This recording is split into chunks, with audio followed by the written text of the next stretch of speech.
Lahat mga kaibigan ko, mga peke, tama na papanggap ko. Kailangan nila ng status ko. Bakit nag-error? Mukhang sira ata. Sige na nga, alis na nga ako. Guys, ako talaga nakuha ng King of School. Ano pinagsasabi mo dyan? Ako nakakuha ng status and king of school. Huwag ka nga magsinungaling ka dyan. Kaya nga, bakit hindi ka nagsabi ng totoo? Kay apat ka na. Tama nga. Mga guys, ako talaga nakakuha ng original king of school. Hindi talaga si April.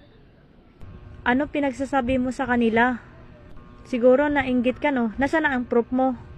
Ilabas mo. Ang status ko, nag-error. So it means, wala ka pa ng status. Kaya nga hindi ka talaga makapapatunayan sa akin